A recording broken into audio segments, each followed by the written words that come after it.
top seed, Bruce Kennedy, and the man we saw defeat Len Hogg last week in the semi-final, Melbourne's Bill Prokhovnik. Bill has the opening frame as Steve Mackey takes the microphone. And we're joining the action of the grand final of the Victorian Men's Open in the fourth frame. Prokhovnik, our winner from last week, beating Len Hogg 192 to 189, is playing Bruce Kennedy, the qualifying leader.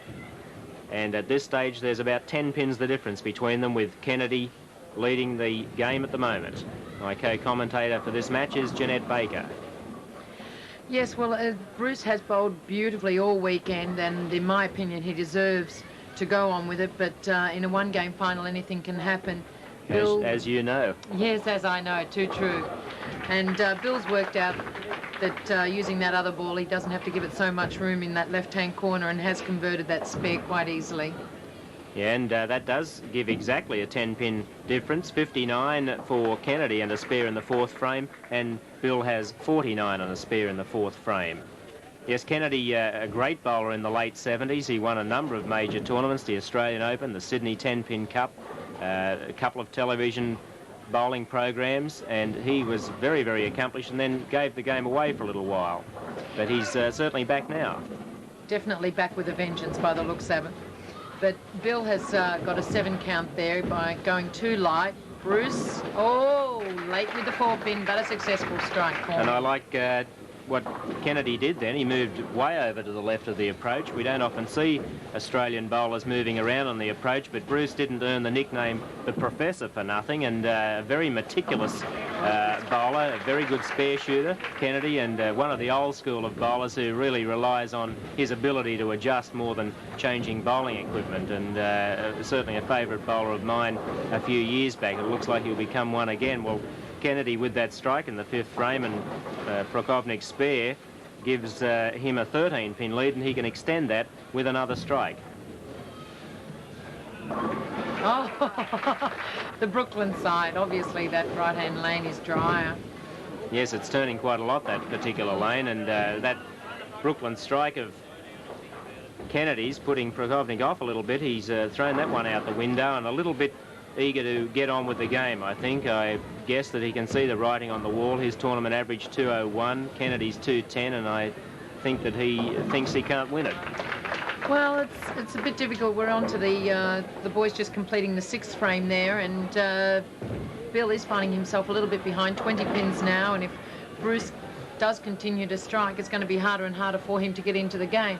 Bruce is such a perfect stylist. He looks so relaxed and so at ease all the time through the approach.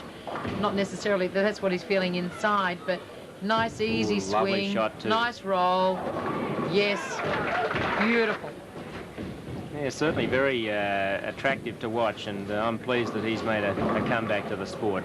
Well, Bill now in the 7th frame, another 9 count, and Kennedy could be 35 pins ahead now. It'll be hard for him to catch up. Some of the other placings in this tournament, Len Hogg finished 3rd, Steve Kiss was 4th, Dick Frobel was 5th, Eric Thompson 6th, and Australia's FIQ bowler from last year, Warren Stewart, finished 7th with a 200 average, and Rod Bayliss was also in there from Adelaide. Quite a good field here in the Victorian Open. Very well supported by the South Australian bowlers this particular tournament. It's good to see that there's a bit more competition to the Victorian Competitive Bowlers Association tournaments.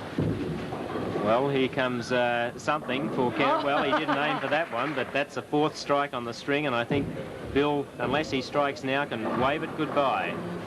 No, he seems to have lost a little bit of touch. He seems to be pulling the ball. Looking at his hand there, I don't know whether he's got a problem with some skin off or not. Well, there's the ball that Bill bowled coming up out of the chute, and he's decided to bowl with the harder variety. Let's see what happens. I think it's only because it's the left-hand side. Oh, goodness.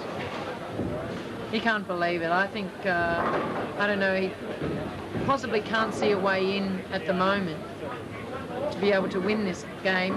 Bruce has got 3 in a row. 4 in a row, and now that's 2 open frames in this game for Bill. He's really behind the 8 ball. He can only just save face a little bit by striking out. Yes, well, we're in the 9th frame, and Kennedy, of course, can shoot a 250 if he keeps going, but this one's in a bit of trouble. Oh. That's a split in the 9th frame. Well, that gives him a score of 167 in the 7th frame. Prokhovnik is 130 in the 8th, so it's certainly Bruce Kennedy for the Victorian Open title in 1984. Let's see what this one... That's a better shot.